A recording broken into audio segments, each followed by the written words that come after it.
Oke, saya akan kembali ke isu semua Ya, baik, soal pluralisme tadi itu.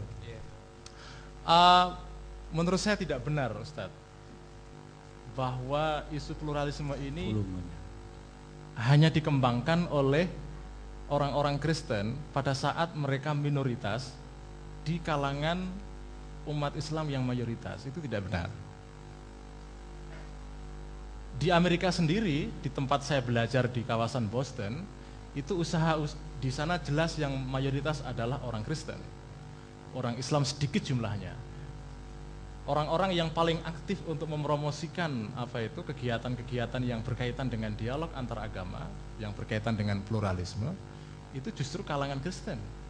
Mereka mengajak kalangan Islam untuk ikut di dalam kegiatan itu, meskipun kalangan Islam kadang-kadang juga agak curiga. Tapi yang aktif melakukan itu adalah kalangan Kristen. Jadi tidak benar kalau dikatakan bahwa wacana ini adalah wacana yang diselundupkan oleh orang Kristen kepada umat Islam pada saat orang Islam ini posisinya berada pada posisi mayoritas untuk mengkristenkan mereka. Memang tentu aktivis yang mengembangkan kegiatan dialog antar agama ini banyak jenis-jenisnya. Saya tidak menafikan bahwa di antara mereka ada orang yang tidak jujur niatnya. Saya tidak menafikan itu. Mungkin saja ada di antara mereka yang tujuannya adalah untuk seperti dituduhkan oleh sebagian kalangan Islam, yaitu untuk melemahkan iman orang Islam. Mungkin ada juga. Tetapi saya bertemu dengan puluhan tokoh-tokoh dan teolog yang bergerak dalam isu antar agama ini yang sebetulnya mereka jujur ingin mengembangkan dialog yang fair, yang jujur, yang honest, yang bukan tujuannya adalah untuk mengkristenkan ataupun mengislamkan orang lain yang berbeda agama. Jadi itu tidak benar sama sekali. Soal waman yabtaghi ghairal islami dinan. Kalau kita mengutip penafsiran, saya dianggap tadi kok Mas Ulil itu dikira seperti Imam Syafi'i. Yaitu salah Anda sendiri mengira begitu. Itu bukan salah saya. Salah Anda sendiri mengira begitu. Ya, saya sebetulnya tidak, ini yang justru saya aneh. Saya membawa pemikiran yang sebetulnya sudah dikemukakan oleh orang lain sebelum saya. Jadi kalau kita ikuti misalnya penafsiran yang dilakukan oleh sejumlah teolog muslim yang melakukan refleksi dalam kegiatan dialog antar agama ini, mereka menafsirkan ayat ini antara lain dengan cara menafsirkan definisi Islam itu sendiri. Apakah Islam ini adalah kategori sosiologis atau kategori nilai? Apakah Islam ini nama sebuah agama yang secara sosiologis, yaitu ada masyarakatnya ketika itu dibawa oleh Nabi Muhammad ke masyarakat Makkah dan Madinah, ketika itu lalu menjadi sebuah komunitas, atau Islam ini adalah sebuah nilai yang sebetulnya bisa ada pada semua agama? Kalau kita telusuri ayat Quran sendiri, sebetulnya banyak penegasan di dalam Al-Quran sendiri yang menyebutkan bahwa inti dari wahyu-wahyu sebelum Nabi Muhammad sebetulnya adalah intinya sama, yaitu iman kepada Allah, kepada hari akhir, yang ya itu dalam Al-Quran nggak disebutkan. Di dalam Al-Quran disebutkan bahwa intinya semua agama itu adalah percaya kepada Allah. Ya enggak, saya berbicara mengenai Quran. Biarkan dahulu. Saya berbicara mengenai Quran. Jadi di dalam Quran, inti dari wahyu-wahyu sebelum Islam itu adalah bahwa tidak ada Tuhan selain Allah. Itu salah satu inti kebenaran yang ditegaskan oleh Quran berkali-kali untuk mendeskripsikan wahyu-wahyu sebelum Islam. Jadi itulah menurut saya salah satu bukti bahwa sebetulnya sebagai nilai Islam itu ada di dalam semua agama. Dalam hal ini agama yang tercakup dalam lingkungan agama-agama Semitik. Sebab mereka mewarisi tradisi Abraham yang sama. Sekali lagi interpretasi mengenai tidak ada Tuhan selain Allah tentang monoteisme itu bisa berbeda antara Kristen, antara Yahudi dengan Islam. Jangankan antara tiga agama yang berbeda. Tadi saya katakan bahkan dalam Islam sendiri pun interpretasi mengenai tauhid itu juga menimbulkan perbedaan yang banyak dan saling antara satu kelompok dengan kelompok yang lain saling mengkafirkan. Jadi itu bukan sesuatu yang aneh menurut saya. Jadi waman yabtaghi ghairal islami ini sebetulnya apa Islam di situ yang kita maksudkan? Kalau menurut tafsiran yang mainstream, yang dominan di dalam kalangan Islam, jelas itu tafsiran yang mengarah kepada Islam sebagai kategori sosiologis. Dan saya nggak menolak itu. Itu tafsiran yang secara faktual ada pada masyarakat Islam. Tetapi ini ada tafsiran lain yang bagian dari upaya teolog muslim di dalam kerangka dialog antar agama ini untuk menafsirkan kembali pengertian Islam ini sebagai suatu ajaran yang intinya ada pada semua agama di dalam lingkungan agama-agama Ibrahimiyah ini. Jadi dalam hal ini sebetulnya dalam Islam ada kemungkinan untuk berpendapat bahwa keselamatan tidak hanya melulu melalui satu jalan. Kata Cak Nur, dia selalu jadi karena tadi ayat yang dikutip oleh Ustaz tadi, innalladzina amanu walladzina hadu wan nasara was-sabiina man amana billahi wal yaumil akhir. Jadi mereka yang iman kepada, jadi semua kelompok, bahkan dalam ayat tadi bukan hanya agama-agama Ibrahimiyah, bahkan agama Sabi'in yang berkembang di kawasan Syria dan sekitarnya, yang sebetulnya dipengaruhi oleh banyak budaya Helenisme atau Yunani, itu juga diaku sebagai bagian dari tradisi ini. Dan dikatakan barang siapa mereka yang beriman kepada Allah dan beramal saleh. Jadi fondasinya dua sebetulnya, iman dan amal saleh. Saya tahu tafsiran ini pasti tidak diterima susah diterima karena ini berlawanan dengan doktrin yang standar. Tetapi tidak bisa dihindari, tidak bisa diabaikan bahwa ada fakta bahwa ada orang yang berusaha menafsirkan secara berbeda ini. Tidak apa-apa, perbedaan ini menurut saya tidak apa-apa. Memang ini perbedaan tafsiran yang tidak sama dengan apa yang diimani oleh atau diikuti oleh kebanyakan kalangan Islam. Terakhir soal kisah-kisah kenabian tadi itu. Sekali lagi, apakah kita bisa apakah mengimani tentang faktualitas cerita-cerita umat-umat terdahulu itu bagian dari fondasi keimanan Islam? Kalau kita baca kitab Al-Ghazali Faisalut Tafriqah Bainal Islam wa Zandaqah misalnya, beliau memerinci tentang kategori Islam dan kafir. Beliau mengatakan bahwa ada 5 level wujud ya. Jadi menurut Imam Ghazali dalam kitab Faisalut Tafriqah itu dia mengatakan bahwa yang disebut dengan orang muslim adalah orang yang percaya kepada semua yang dibawa oleh Nabi Muhammad SAW. Nah, iman kepada semua yang dibawa Nabi itu maksudnya apa? Lalu beliau memerinci tentang jenis-jenis wujud. Karena iman kepada Nabi, misalnya Nabi pernah bercerita tentang bangsa pada masa lampau. Artinya tentang wujudnya sesuatu pada masa lampau. Kalau Islam disebut definisinya adalah iman kepada apa yang ada pada apa yang diceritakan oleh Nabi tentang sesuatu pada masa lampau.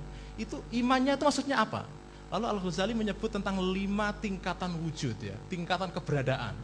Yang pertama disebut dengan wujud zati, kedua wujud hissi, ketiga wujud akli, keempat wujud isyari, dan terakhir wujud majazi kalau tidak salah, ingat saya.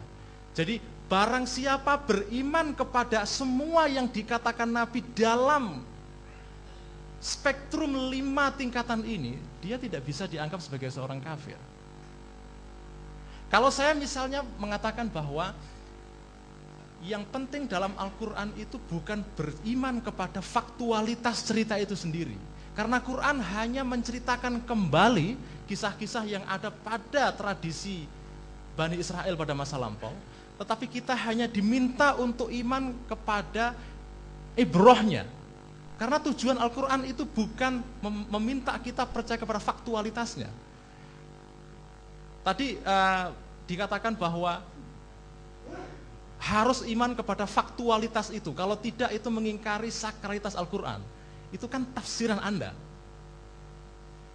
Kan Al-Quran sendiri tidak mengatakan dengan eksplisit, Nabi sendiri juga tidak mengatakan dengan eksplisit bahwa Anda harus percaya kepada faktualitas cerita itu. Karena problemnya bukan faktualitasnya.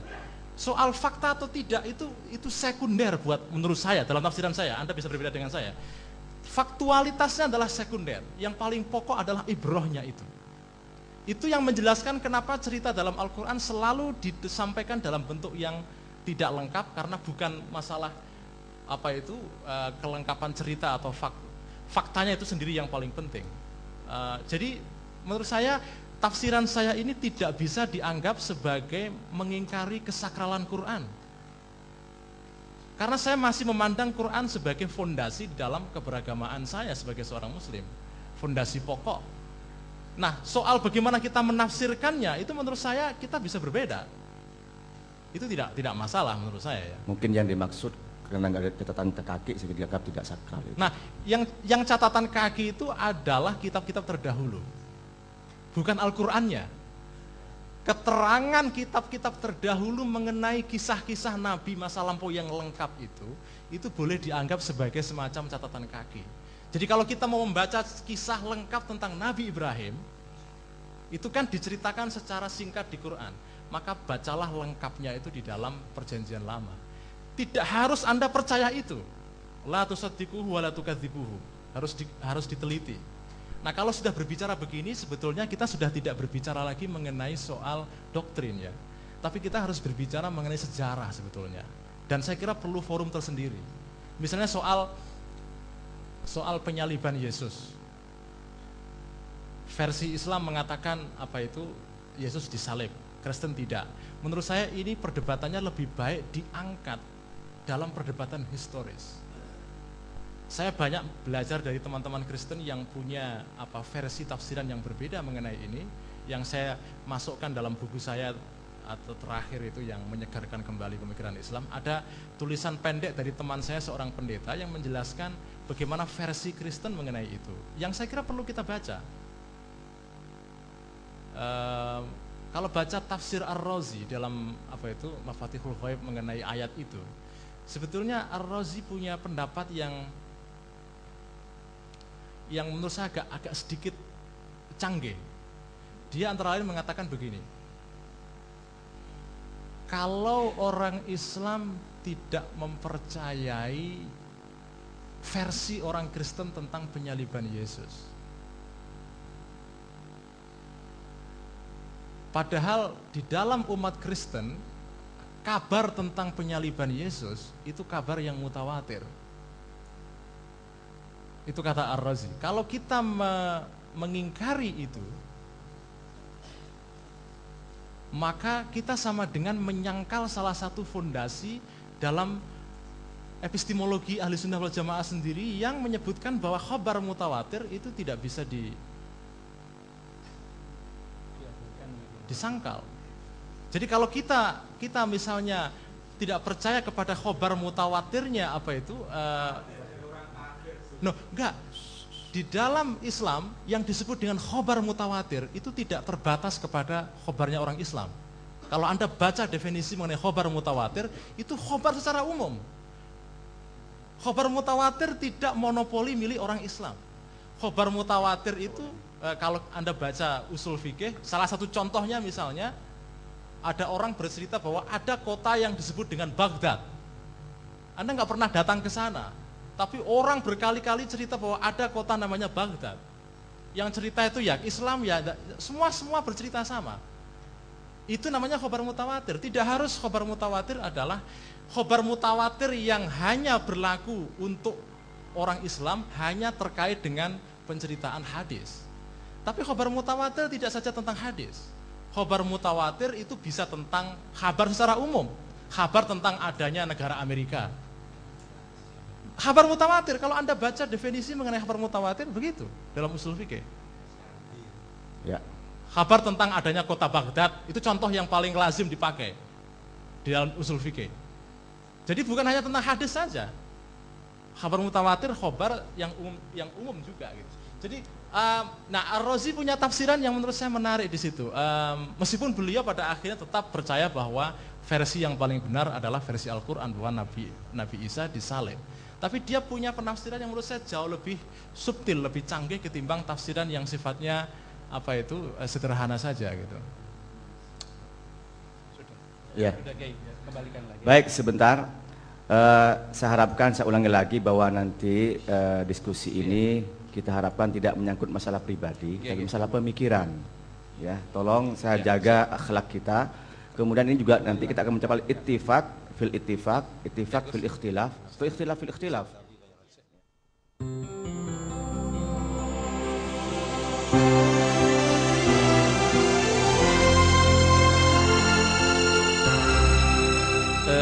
Terima kasih Gus Ulil.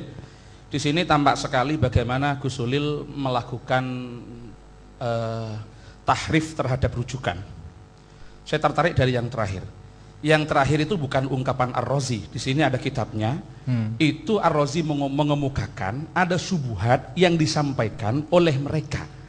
Bahwasanya cerita tentang penyalipan Nabi Isa itu adalah cerita yang faktual, yang mutawatir, yang terjadi di kalangan mereka, yang apabila cerita ini tidak diterima oleh kita, sama dengan kita menolak terhadap keseluruhan cerita yang ada pada agama mereka. Di sini disebut subuhat. Jadi bukan Ar-Razi yang mengatakan demikian, Ar-Razi mengatakan ungkapan orang lain. Ar-Razi di sini menjawab bahwa innan nasara yungkiluna an aslafihim annahum syahiduhu maqtulan li'anna naqul inna tawaturan nasara yantahi ila aqwamin qalilin la yub'adu ittifaqahum 'alal kitab. Jadi ini dijawab Ar-Razi yang membantah. Nah, ini persoalannya yang sering dipakai oleh kalangan teman-teman liberal, bagaimana kutipan itu dipotong, ternyata itu bukan pernyataan Ar-Razi, itu subuhat yang disampaikan orang lain yang ditolak oleh Ar-Razi di dalam tafsirnya. Mohon maaf, jangan sandarkan kepada orang lain suatu perkataan yang tidak diucapkan oleh orang yang mengatakannya. Ini yang tadi yang disampaikan terakhir. Ini saya melihat, mohon maaf, mungkin ketidakjujuran akademik dari Gus Ulil dalam persoalan ini. Ya, kalau itu disampaikan sama teman-teman yang tidak bawa referensi, mungkin boleh-boleh saja begitu ya. Kemudian yang kedua, yang jadi persoalan, apakah kita wajib mengimani sampai kepada ceritanya secara faktual? Kita memahami Al-Quran ada caranya. Kita tahu bahwa Al-Quran diturunkan dengan bahasa Arab, maka kita memahami Al-Quran juga tidak bisa lepas dari kaidah-kaidah bahasa Arab. Di sana kita banyak menemukan tek-tek keagamaan yang mengharuskan kita ketika kita iman kepada Allah wa bima jaa anillah, ketika kita iman kepada Rasulillah wa bima jaa an Rasulillah. Ma di sini dalam tradisi ilmu nahu yang Gus Il tadi sudah sampaikan sampai mudil labib, kita tahu bahwa ma ini isim mausul mustarak, dan dalam usul fikih ma termasuk sigat am, maka tidak boleh ada penghususan selama tidak ada yang mentasiskannya. Jadi ma di sini tidak ada batasan. Imanlah kamu kepada semua yang datang dari Rasulullah kecuali cerita-cerita faktual yang tidak wajib diimani. Tidak begitu pemahamannya. Jadi semuanya yang datang dari Rasulullah termasuk cerita-cerita faktual itu secara include masuk kepada ma jaa anillah wa ma jaa an Rasulillah. Tadi yang tidak bisa dijawab, Gus Ulil percaya apa enggak sama cerita itu? Itu tidak bisa dijawab. Percaya apa enggak? Ini persoalan gitu loh, persoalan. Kemudian berikutnya, saya tadi sudah mengatakan dari awal, ketika pemikiran Gus Ulil mau ditempelkan, mau dilabelkan sebagai bagian dari produk pemikiran Islam, atau identitas Gus Ulil yang tetap ingin disebut sebagai bagian daripada komunitas Jam'iyah Nahdlatul Ulama, maka kita di dalam melontarkan produk pemikiran tidak bisa lepas dari koridor yang ada pada komunitas itu. Yang jelas sekarang saya ingin tahu, adakah tradisi pemahaman Gus Ulil itu sesuai dengan tradisi yang dikembangkan dalam Nahdlatul Ulama? Ketika rujukan itu sama pendapatnya Nurholis Majid, ya jelas ini apa bisa kita benturkan dengan pendapat-pendapat yang kita rukil dari para salafun saleh yang tidak memahami demikian. Karena menurut pemahaman kita, jadi yang disebut ad-din di situ yang disebutkan secara makrifah ya kembali kepada Islam, Islam yang secara sosiologis sebuah agama yang dibawa Nabi Muhammad. Adapun mereka di dalam Ibnu Katsir sendiri disampaikan bahwa mereka itu mendapatkan pahala dari apa yang mereka lakukan pada saat itu. Tetapi ketika Islam datang, maka tidak ada cara bagi mereka kecuali fusi dan masuk kepada Islam ini sendiri. Ini juga ditegaskan oleh Nabi sebagai penafsir pertama terhadap Al-Quran dalam sebuah hadis yang saya katakan tadi, laukana Musa hayyan ba'di lama wasi'ahu illa tibai.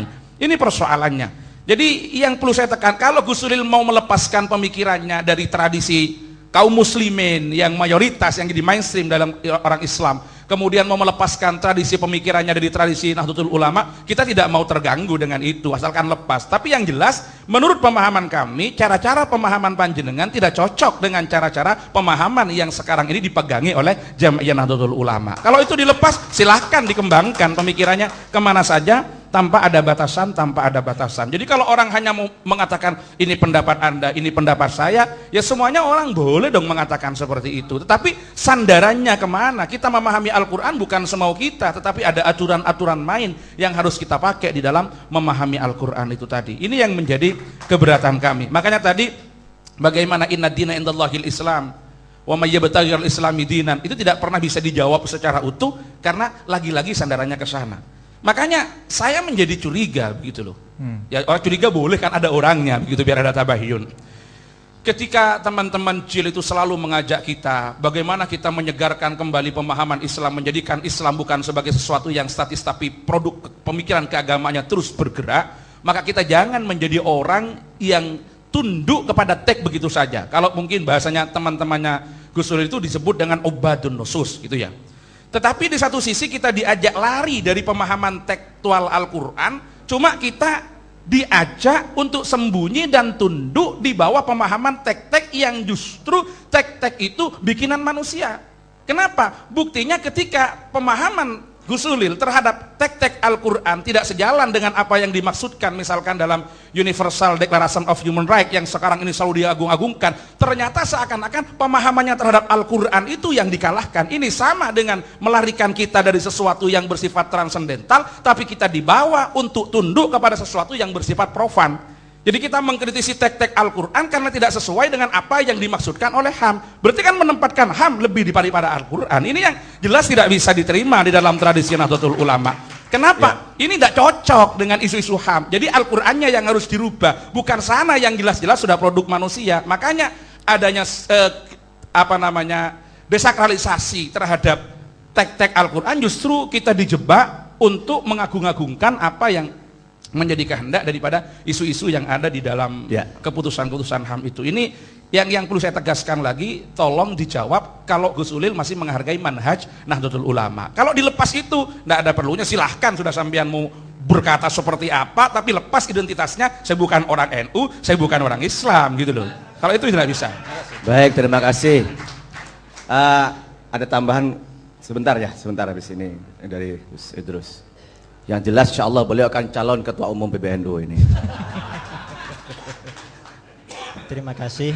Tadi yang ingin meluruskan yang disampaikan oleh Mas Ulil, masalah bahwa secara faktual kisah-kisah di dalam Al-Quran itu belum tentu benar.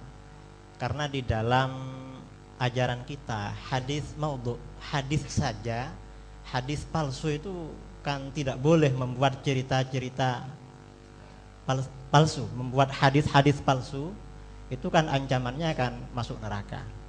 Ini prinsip yang sangat mendasar di dalam Islam.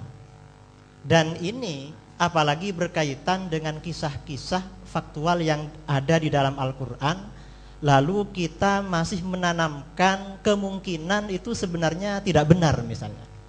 Ini kan sangat bertentangan dengan prinsip pokok yang ada di dalam Al-Quran. Kemudian yang kedua, ingin meluruskan, tadi ada kutipan dari kitab Faisalut Tafriqah Bainal Islam Waz-Zandaqah karangannya Imam Al-Ghazali untuk menjustifikasi tafsir Mas Ulil terhadap Islam dalam ayat wa may yabtaghi ghairal islami dina. Sama sekali dari 6 poin yang ada di dalam kitab Faisalut Tafriqah itu tidak mengarah terhadap penafsiran Mas Ulil terhadap Islam itu. Ini mungkin sebagai tambahan informasi terhadap Mas Ulil. Imam Al-Ghazali menulis kitab Faisalut Tafriqah ini sebenarnya untuk melawan atau untuk menjinakkan sebagian kelompok pengikut mazhab Imam Asy'ari yang sangat ekstrim, yang sedikit-sedikit mengkafirkan Mu'tazilah, mengkafirkan ini, bahkan di dalam muqaddimahnya itu dikatakan mengkafirkan pengikut Asy'ari sendiri yang mukhalif terhadap Imam Abul Hasan Al-Asy'ari. Akhirnya beliau menulis kitab Faisalut Tafriqah. Jadi artinya bagaimana ini enam atau 5 poin yang disampaikan oleh Mas Ulil tadi itu sebenarnya tidak ada yang mengarah pada pembenaran terhadap penafsiran al-Islam di dalam ayat wa may yabtaghi ghairal Islam dengan cara penafsiran Mas Ulil itu sendiri. Itu saja, terima kasih. Enggak, tadi sorry yang soal Al-Ghazali itu sebetulnya itu saya kaitkan dengan soal kisah-kisah pada masa lampau, bukan soal penafsiran tentang kata Islam. Jadi tadi saya kaitkan itu dengan penafsiran mengenai kisah-kisah pada masa lampau yang disebut dengan percaya kepada apa itu, misalnya tentang cerita tentang penyeberangan Nabi Musa dari Mesir melewati Laut Merah ke negeri Kanaan, itu apa maksudnya? Ya,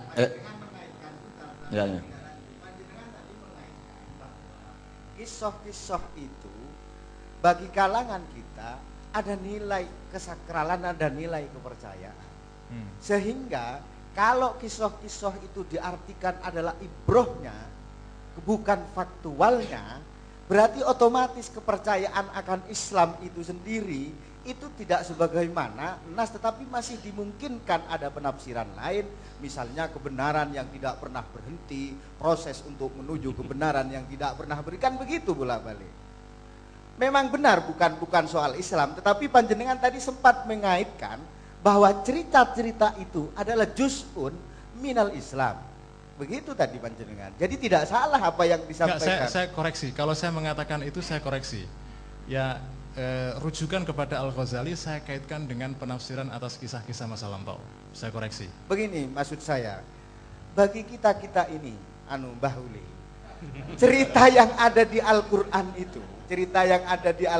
itu, itu adalah bagian dari apa yang telah disampaikan oleh Rasulullah. Bagian yang disampaikan oleh Rasulullah. Oke, gitu loh maksudnya. Sehingga benar kalau menurut saya bahwa apa yang disampaikan oleh Imam Ghazali itu membuat justifikasi pendapat yang dinikul oleh Pak Mbah Ulil ini, kemudian diluruskan, benar itu. Bukan kok tidak perlu dikoreksi. Tadinya memang berkata begitu, hanya saja karena terlalu banyak lupa begitu. Assalamualaikum warahmatullahi wabarakatuh. Waalaikumsalam. Nama saya Ahmad Nur, delegasi dari Lakpesdam NU Situbondo. Oke, saya sangat tertarik dan empati pada pemikiran Cak Ulil ya. Saya lebih akrab pakai Cak Ulil. Tetapi di balik rasa empati ini, saya tidak akan menanamkan tafsir kebencian, tapi empati saya terdapat beberapa kegelisahan akademik dari beberapa pemikiran-pemikiran Cak Ulil.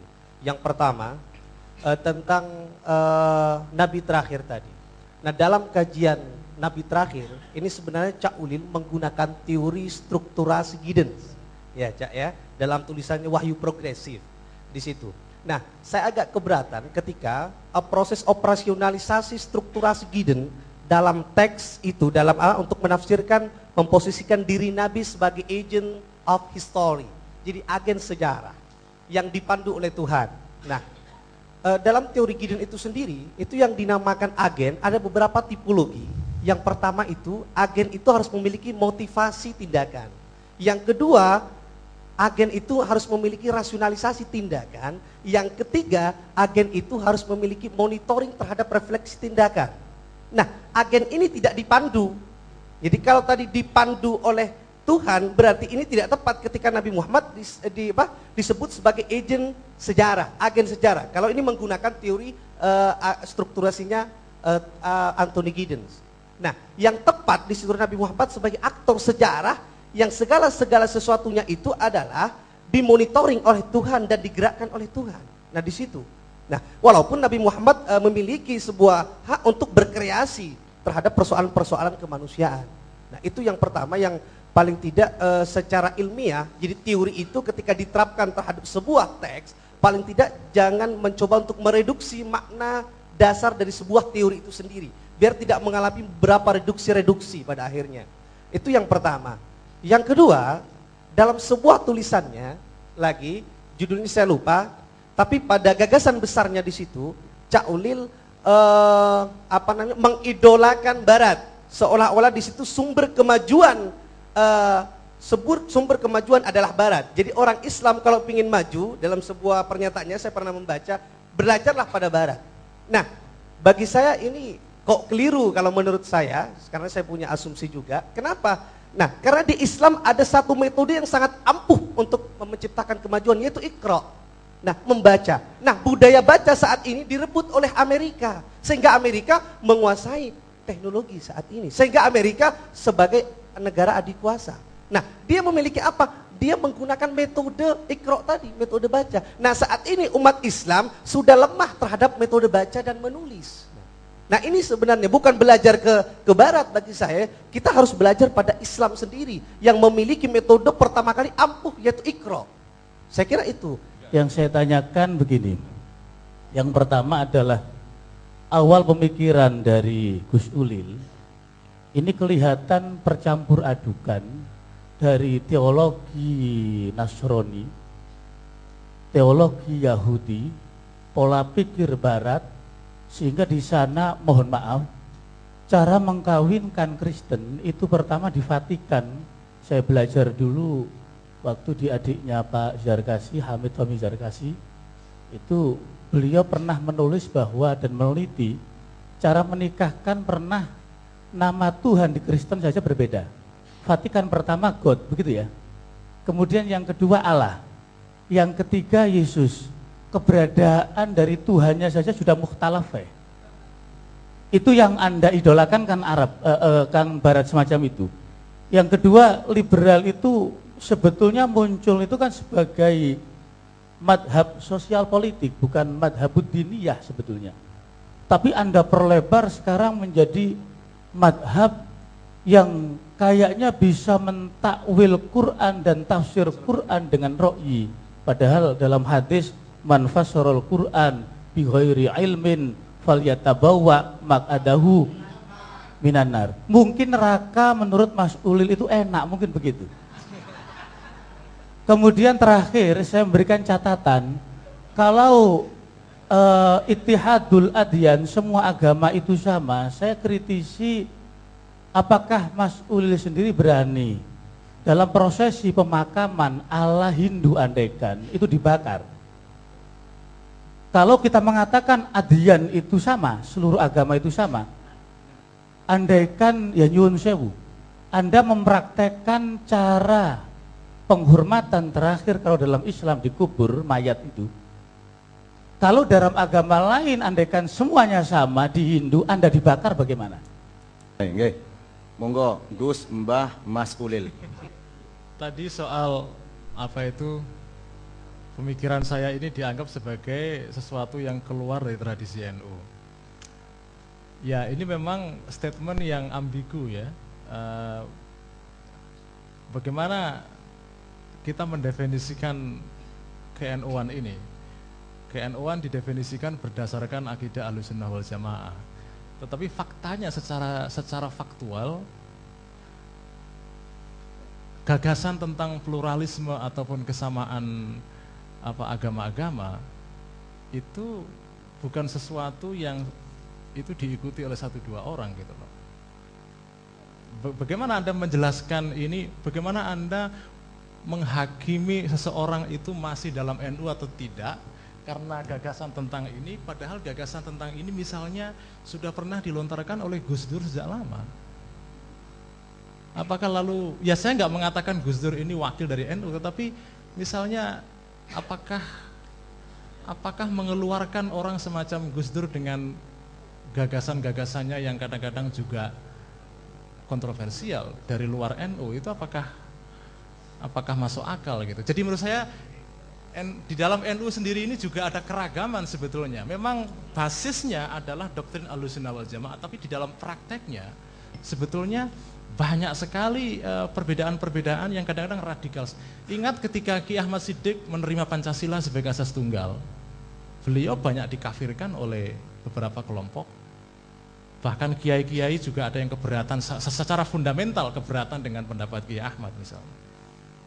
apakah Ki Ahmad ini melenceng dari akidah Ahlussunnah wal Jamaah misalnya atau tidak?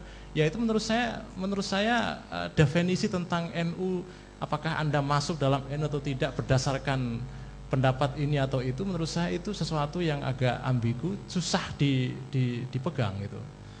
Karena ya itu sekarang definisi NU menurut siapa dulu? Kalau menurut teman-teman yang di sini mungkin pemikiran-pemikiran yang semacam ini dianggap keluar dari tradisi NU. Tetapi perkembangan pemikiran semacam ini sudah terjadi di dalam NU dan diikuti oleh beberapa intelektual dalam NU sendiri. Lalu kalau kita melakukan semacam pembersihan misalnya atau puritanisasi dalam tubuh NU terhadap orang-orang yang berpikir semacam ini, menurut saya itu ya tidak wise ya, tidak bijaksana gitu. Jadi menurut saya agak keberatan menghakimi seseorang ini telah keluar dari NU gara-gara pemikiran semacam ini. Karena menurut saya pemikiran semacam ini masih bisa diperdebatkan meskipun tidak ada titik temu. Boleh sedikit, ya. Sedikit aja biar ya. nyambung.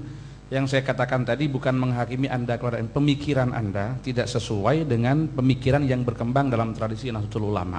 Ya. Kemudian kalau ditanya itu NU versi mana? Ya versi ketetapan-ketetapan yang ada pada NU, di antaranya yang didasarkan kepada hasil-hasil musyawarah nasional dan didasarkan pada keputusan-keputusan muktamar. Di situ sudah ada hierarkinya, bagaimana proses pengambilan keputusan, bagaimana proses pengambilan hukum, dan bagaimana proses pemahaman keagamaan.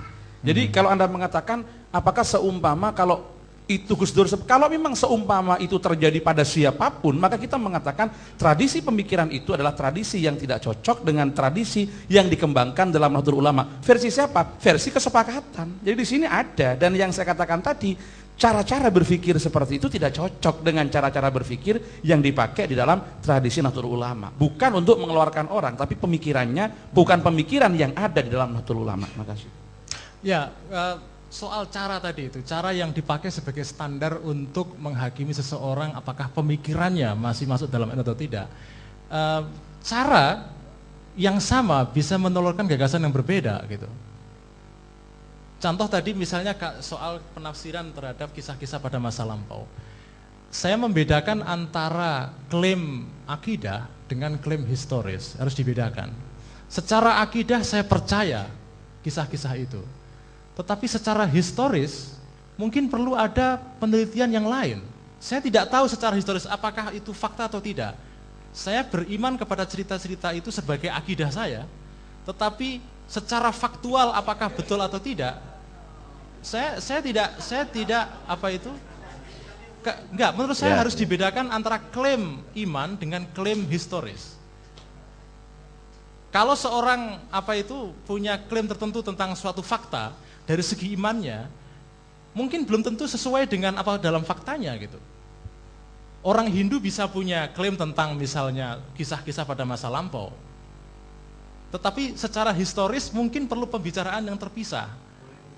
Panjenengan tadi mengatakan bahwa sesuatu yang ada di Al-Quran itu harus ada pembedaan antara klaim i'tiqad dan klaim historis. Kira-kira ini di saat ibu panjenengan cerita tentang bagaimana di saat berpacaran antara Umi dan Abah panjenengan itu kira-kira punya pikiran begitu enggak? Ini sebuah cerita yang sehingga memerlukan ada fasil bahwa klaim akidah, klaim historis, soal kepercayaan, soal bagaimana mencari bukti, ini memang akal membolehkan. Tetapi kira-kira panjenengan boleh, kita semua punya akal, semua kita dikasih akal. Tetapi dalam diri manusia ada dauqiyah, ada dauq yang menurut saya itu paling tidak sebagai rem. Coba panjenengan bayangkan, ibu panjenengan menceritakan seperti itu, kira-kira panjenengan apa juga akan berpendapat bahwa apa yang dikatakan ibu saya itu saya percaya. Tetapi saya juga perlu membuktikan bagaimana sudah cukup penjelasannya gitu loh. Cukup penjelasannya. Monggo Mas Ulil. Ya, soal zauq saya percaya. Jadi perbedaan antara kisah-kisah dalam Al-Quran ini dengan contoh yang tadi Anda sebut, itu ada perbedaan yang mendasar, ada qiyas ma'al farik di situ. Sebab di dalam kasus cerita mengenai orang tua saya, ya kedekatan kisah itu dengan saya, itu membuat saya bisa mudah terima. Dan dalam contoh yang tadi Anda sebut, itu tidak ada klaim akidah di situ. Yang nggak ada masalah akidah sama sekali. Di dalam masalah kisah Nabi Adam, Nabi Musa, Nabi Isa dan seterusnya, di situ ada masalah akidah karena ini menyangkut iman. Oleh karena itu saya membedakan dua level klaim akidah dan klaim historis. Secara akidah sebagai seorang Islam saya percaya kisah-kisah itu. Tetapi secara historis, apakah faktual atau betul, Al-Quran sendiri tidak menekankan aspek faktualitas itu. Jadi itu tafsiran Anda sendiri bahwa kalau Anda percaya kepada Al-Quran, kepada kisah-kisah pada masa lampau, maka harus percaya kepada faktualitas historisnya. Itu sudah tafsiran, bukan sesuatu yang secara eksplisit dikatakan dalam Al-Quran sendiri.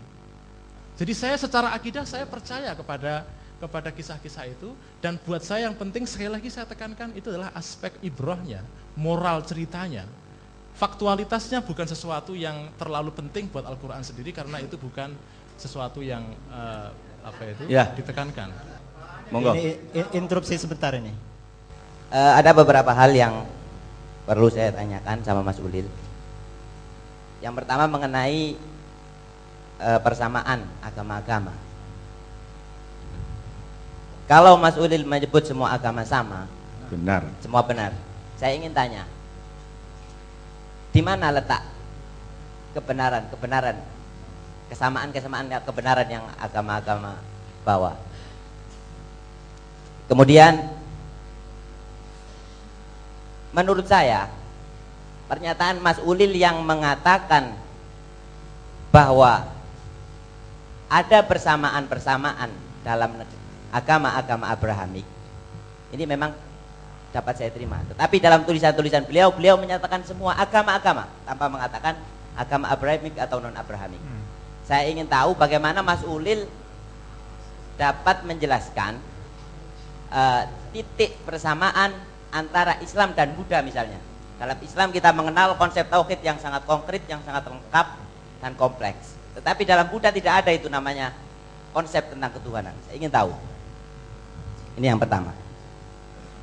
Kemudian yang kedua, ini mungkin bagi teman-teman dari Basul Masail Jember ya, mengenai penafsiran kata-kata al-Islam dalam Al-Quran. Saya hanya ingin memberikan masukan dengan mengajukan ayat-ayat yang lain. Dalam ayat lain yang mengisahkan tentang Nabi Ibrahim, ada dalam surat Al-Baqarah kalau nggak salah, idh qala lahu rabbu aslim qala aslamtu li rabbil alamin. Dalam ayat yang lain dikatakan lagi walladzi sammakumul muslimina min qabl. Kesimpulan saya bahwa Islam lebih tepatnya dikatakan sebagai agama tauhid, bukan agama Islam sebagaimana yang dibawa oleh Rasulullah SAW saja. Tetapi tauhid secara keseluruhan adalah Islam. Hanya saja Islam yang dibawa oleh Rasulullah adalah tauhid yang paling sempurna. Saya rasa seperti itu. Kemudian mengenai ide Mas Ulil tentang pluralisme, saya rasa agak ketinggalan zaman kalau dialamatkan pada Islam. Bolehlah kalau orang-orang seperti John Hick atau Isaiah Berlin mengkritik gereja dengan menggunakan ide-ide pluralisme, boleh. Karena dalam Kristen ada yang namanya tidak ada keselamatan di luar gereja. Jadi dalam Kristen itu ada istilah eksklusivisme. Tetapi dalam Islam sejak zaman Rasulullah SAW sudah diajarkan yang namanya multikulturalisme, seperti yang diistilahkan oleh Ada Pareh itu. Jadi coba teman lihat dalam ayat ya ahlal kitabi ta'alau ila kalimatin sawa'in bainana wa bainakum. Itu dalam ayat. Dalam konteks realnya mungkin bisa sampai lihat dalam Piagam Madinah.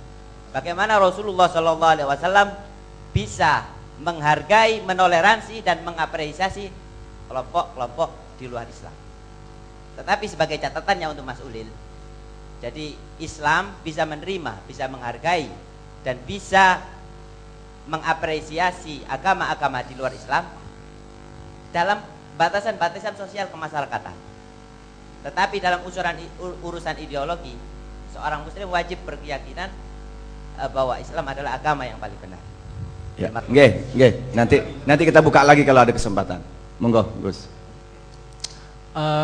Ada satu hal yang ingin saya tanggapi juga soal liberal itu sebagai mazhab politik ya. Di dalam sejarah pemikiran filsafat di Barat, yang disebut dengan pendekatan liberal itu berlaku pada dua aspek sekaligus. Yang pertama adalah mazhab politik, tapi itu sebetulnya sesuatu yang datang belakangan. Pada awalnya sebetulnya pendekatan liberal itu bermula dari pendekatan di dalam agama, di dalam penafsiran kitab suci, karena pada saat itu ada monopoli penafsiran yang ada pada gereja Vatikan, dan kemudian muncul protes dari berbagai kelompok di luar Vatikan yang tidak puas dengan gereja Vatikan, lalu mereka membawa penafsiran yang berbeda. Mereka membawa suatu pendekatan baru di dalam memahami kitab suci, dan itulah yang disebut dengan pendekatan teologi liberal. Jadi sebetulnya tidak benar bahwa yang disebut dengan pendekatan liberal itu pertama-tama datang sebagai mazhab politik, tidak ada kaitannya dengan mazhab di dalam pendekatan keagamaan. Baik, Gus Ulil, mungkin sebentar dahulu tadi mungkin masalah agen atau aktor, juga masalah tafsir terhadap Islam itu sendiri mungkin perlu diperjelas lagi, dan juga tentang liberal gitu. Monggo. Mungkin soal Anthony Giddens tadi ini sesuatu yang agak terlalu abstrak ya, teori strukturasi segala macam. Saya kira saya tidak mengkaitkan teori strukturasi dalam Anthony Giddens dengan masalah kedudukan Nabi Muhammad sebagai nabi terakhir. Yang saya pakai di dalam konteks teori Giddens ini adalah, jadi teorinya begini, strukturasi itu artinya adalah bahwa di dalam di dalam perubahan sosial itu selalu ada yang disebut dengan agen, seorang aktor yang mempunyai ide untuk mengubah kenyataan, tetapi seorang aktor tidak bisa mengubah kenyataan sesuai dengan kehendaknya karena dia dibatasi oleh fakta-fakta. Oleh karena itu strukturasi itu artinya adalah bahwa perubahan sosial itu sebetulnya terjadi karena ada dialektika, ada alaqah jadaliyah, ada hubungan dialektis antara seorang aktor yang punya ide dengan perkembangan sosial yang itu tidak seluruhnya kondusif atau bersahabat dengan keinginan seorang aktor itu. Nah, teori ini kemudian saya terapkan dalam konsep nabi. Jadi menurut saya nabi adalah seorang aktor, betul dia dipandu oleh Tuhan, tapi pada dasarnya adalah seorang aktor sosial, seorang yang ingin mengubah sejarah. Tetapi pada saat nabi itu mengubah sejarah, sebetulnya ada struktur sosial yang membatasi kehendak Nabi untuk mengubah sejarah itu.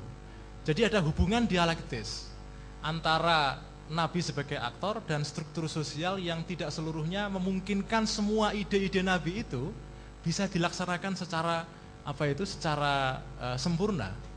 Oleh karena itu misalnya setelah begitu kuatnya struktur kesukuan dalam masyarakat Arab, itu struktur itu tidak bisa secara spontan diubah oleh Nabi. Oleh karena itu tribalisme atau asobiyah setelah Nabi wafat muncul kembali. Dan daulah Islamiyah yang pertama setelah Khulafaur Rasyidin itu muncul, dibangun berdasarkan asobiyah qabaliyah, berdasarkan fanatisme kesukuan. Jadi di sini menunjukkan bahwa ajaran Islam tentang kesamaan, egalitarianisme yang ingin menghapus asobiyah qabaliyah itu memang tidak bisa menghapuskan seluruh struktur itu. Jadi Nabi ingin mengubah, sebagian bisa diubah, sekurang-kurangnya pada masa generasi sahabat 4 setelah Nabi itu lumayan bisa berhasil, meskipun pada masa Utsman periode kedua itu muncul kembali asabiyah qabaliyah itu. Dan makin ekstrim lagi setelah Daulah Amawiyah muncul, diteruskan dengan Daulah Abbasiyah. Jadi sebetulnya, nah di sini saya ingin mengatakan bahwa misi Nabi untuk mengubah situasi sosial itu kadang-kadang tidak seluruhnya terlaksana. Karena struktur sosialnya kadang-kadang terlalu keras untuk diubah. Itu yang saya maksudkan dengan teori strukturasi Gideon dalam kaitan dengan keaktoran Nabi sebagai seorang pelaku tindakan sosial.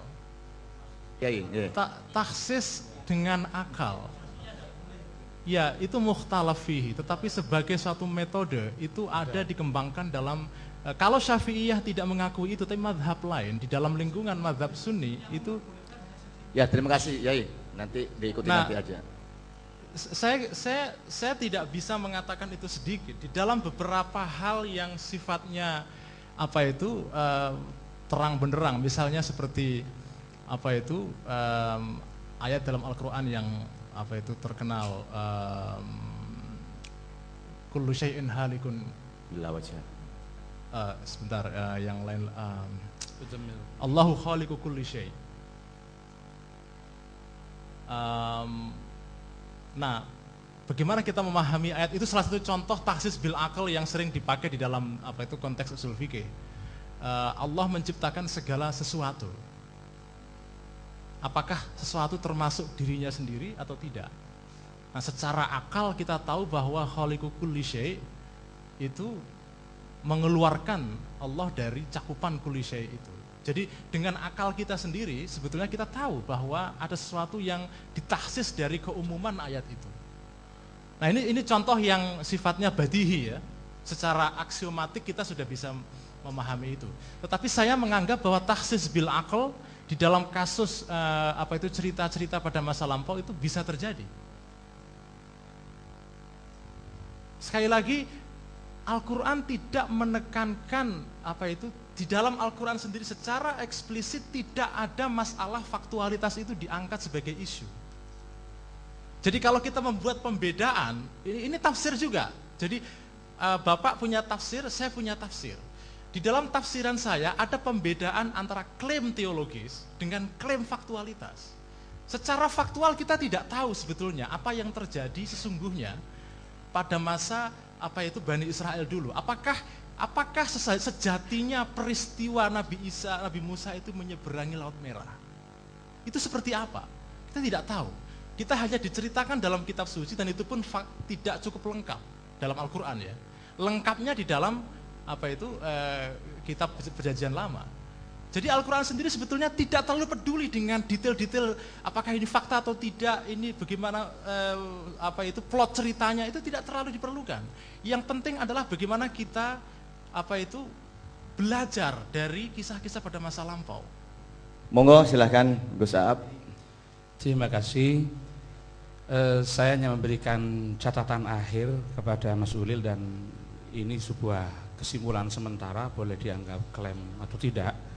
Bahwa dari diskusi panjang yang kita dengarkan, dari beberapa argumentasi yang disampaikan beliau, nampaknya memang lontaran-lontaran pikiran yang disampaikan Mas Ulil, mungkin juga dan kawan-kawan, itu tidak didasarkan kepada dasar-dasar metodologi yang absah dan ilmiah, sebagaimana dikembangkan dalam tradisi Nahdlatul Ulama.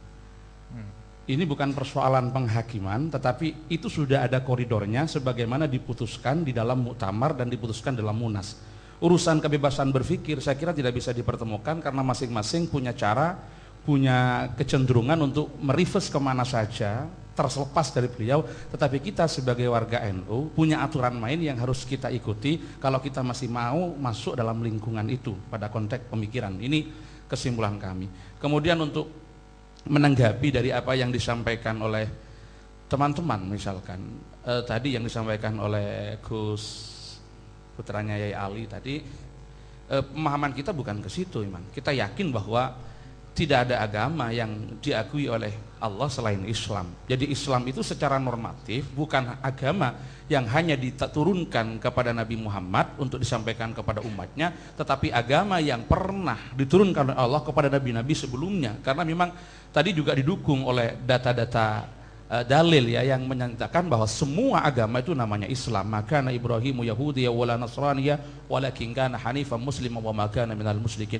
Yusuf juga mengatakan tawaffani musliman wa alhiqni bis salihin. Itu Islam secara normatif. Tapi Islam secara sosiologis yang kita yakini adalah agama yang diturunkan oleh Allah melalui Nabi Muhammad yang bisa membawa kita ila ma fihi salahu ma'ashihim wa ma'adihim. Itu secara sosiologis itu jelas sudah bukan problem lagi dan bukan persoalan yang kita diskusikan dalam konteks ini. Maka ketika kita berbicara Islam secara sosiologis dan ada klaim kita sebagai umat Islam harus meyakini bahwa Islam adalah agama yang paling benar, di situ secara teologis juga menafikan kebenaran yang ada pada agama lain menurut kita. Walaupun ini tidak mengharuskan kita intoleran kepada mereka yang memungkinkan mereka mengekspresikan agama yang mereka anggap agama itu benar menurut mereka. Ini persoalan-persoalan yang sebetulnya harus kita pahami, ada wilayah, ada garis yang harus dipahami. Kemudian terakhir dari Lakpesdam Situbondo tentang Al-Quran, kita yakini bahwa Al-Quran yang ada pada Mushaf Utsman itu sesuatu yang final dalam konteks ini. Sesuatu yang final. Pada masa Rasulullah kita tahu Al-Quran itu ada pada lempengan batu, ada pada pelepah kurma, dan ada pada berbagai macam. Nah, di situ karena begini, ketika ada wahyu turun, Rasulullah memanggil sahabat dan bersabda, "Dhahadhil ayat fi ayatin kada min suratin kada." Lah, mushaf itu baru paripurna dikumpulkan itu pada masa Sayyidina Abu Bakar yang pemicunya adalah Ma'rakah Yamamah yang mewafatkan 70 orang para penghafal Al-Quran. Lah di situ memang secara sejarah ini bisa kita teliti, ada naqdi naqd pada tarikhinya, pada ilminya, bukan pada aspek teologisnya yang memang tidak bisa kita jangkau di situ. Lah pada masa itu ketika diusulkan oleh Umar bin Khattab untuk dibukukan, awalnya Abu Bakar menolak karena tidak pernah dengan Rasulullah, tapi karena situasi yang menghendaki demikian akhirnya diterima. Terus kemudian berproses. Pada masa Umar tidak ada perubahan, pada masa Utsman bin Affan di situ ada pemicu lain ketika Hudzaifah ibnul Yaman datang mendakwahkan Islam ke berbagai penjuru, ternyata ada klaim-klaim kebenaran, ada klaim-klaim ketepatan bacaan yang terjadi yang akan menimbulkan perpecahan. Akhirnya Hudzaifah usul kepada Utsman bin Affan bagaimana Al-Quran ini disatukan saja dari dialektika yang memungkinkan orang mewarisi dari imam yang berbeda, akhirnya terjadi seperti itu. Ini kan konteks kebutuhan keadaan yang bawa masalah. Akhirnya dibentuklah tim yang timnya tidak berubah dari tim yang dibentuk pada masa Abu Bakar itu, yang sekarang terjadi pada Mushaf Utsmani. Ini bagian daripada sejarah, yang sejarah itu sesuatu yang memang sudah diciptakan oleh Allah Subhanahu wa taala dalam konteks ini. Karena secara teologis ada jaminan dan itu pasti terjadi sebagai bagian dari proses penjagaan Al-Qur'an oleh Allah ketika kita meyakini inna nahnu nazzalna dzikra wa inna lahu lahafidun. Jadi apa yang terjadi pada masa Abu Bakar, apa yang terjadi pada masa Utsman bin Affan itu bagian daripada skenario Allah untuk menepati janjinya pada inna nahnu nazzalna dzikra wa inna lahu lahafidun. Ya, disinilah baik, yang baik. Ya. Monggo ini saya kasih waktu untuk Mas. Assalamualaikum warahmatullahi wabarakatuh. Salam. Nama saya Maman Imanlak dari LDNU Jawa Barat. Saya santrinya Gus Ali. Saya hanya ingin sedikit aja Kiai. Satu, bahwa ini adalah bentuk kegelisahan kita. Kegelisahan sebagai orang NU, baik Ulil atau Gus Ab dan sebagainya, dan kita semua. Kenapa? Karena saya jujur ketika keliling di daerah-daerah, NU hari ini pada titik nadir yang mengkhawatirkan, tidak punya posisi bergaining apapun. Maka pembukaan moderator tadi, Pak Kiai, itu bagus sekali. Tradisi seperti ini yang hilang di NU, dan saya tahu hanya di Jawa Timur ini, dan saya rasa kita harus menyambut baik ini. Yang kedua, kegelisahan Ulil ini adalah, Mas Ulil ini adalah respon. Pertama, respon dinamika global. Saya tadi ngobrol dengan Kiai di belakang itu. Kadang-kadang kita nggak nyambung dengan Mas Ulil. Ada persoalan yang tadi menurut saya terlalu banyak dibahas soal faktual dan tidak faktual itu. Tetapi itu bentuk sebuah komunikasi yang nggak nyambung dalam istilah. Tetapi di sini ada greget yang menarik. Isu-isu global inilah yang kadang-kadang kita lepaskan sehingga isu feminisme, demokrasi, pluralisme dan sebagainya itu diambil oleh non-NU. Dan pertanyaannya, kenapa Ulil yang diterima di misalnya di Jawa Pos dan sebagainya, ini pertanyaan kenapa nggak kita orang pesantren? Ada apa sebenarnya, kok suara kita nggak didengar, kok tulisan kita nggak dimuat? Kenapa harus Mas Ulil dan teman-teman Jakarta, Jakartanisasi. Itu yang kedua, saya mau ngomong ini ada persoalan non-NU. Jadi ketika Mas Ulil tulisan artikel dia di Kompas, lalu saya kebetulan tahu persis bagaimana Dr. Atian itu tiba-tiba membuat fatwa halal darahnya Mas Ulil. Saya tahu persis bagaimana Atian itu tidak punya posisi baik di MUI dan sebagainya. Dan dia melihat saya itu tidak punya posisi karena NU. Orang-orang NU lah yang merebut posisi di MUI, di pemerintahan dan sebagainya. Ada hal di mana kita, hari ini kita dijebak seperti itu. Nah, non-NU inilah sebenarnya yang hari ini menjadi musuh bersama. Saya ingin mengatakan, apa yang dikatakan Mas Gus Ab tadi, saya ingin ngomong juga ke Mas Ulil. Mas Ulil memang karena dia udah mengklaim NU dan sebagainya, kita memang harus terus hakimi dia habis-habisan. Sampai apakah betul paradigma berpikirnya, untuk berpikirnya itu sesuai dengan manhaj Nahdlatul Ulama atau enggak. Mas Ulil harus di-NU-kan oleh kita. Karena jangan sampai, betul, jangan sampai orang tetap, walaupun kita melakukan tahrij, mengeluarkan Ulil dan sebagainya dari NU, tetap aja orang melihat ini adalah dinamika pemikiran NU. Baik, terima kasih semuanya. Saya pikir ini memang sebuah dialog yang menarik, karena pemikiran yang juga menarik ya. Nah, Mas Gus, Mbah Ulil Absar Abdallah ini akarnya adalah NU, keturunan juga minan Nahdliyin, tetapi kemudian terjadi pemikiran yang berkembang. Ini sebuah pemikiran yang inhiraf atau tanmiyah. Nah, ini yang mungkin perlu kita kaji lebih mendalam. Tentu tidak selesai sekarang ini, kita yang jelas al-ikhtilaf fil ikhtilaf. Jadi kita tidak harus menyimpulkan apa dan bagaimana, tetapi ini sudah ada tabayun antar kita, di mana Mas Ulil selama ini banyak diperbincangkan oleh kalangan kiai muda NU ini. Kemudian ini juga membangunkan generasi muda yang tidur dalam pemikiran untuk lebih mengkaji lagi. Sehingga dengan adanya gugahan dari Mas Ulil ini akan berpikir, akan mengkaji.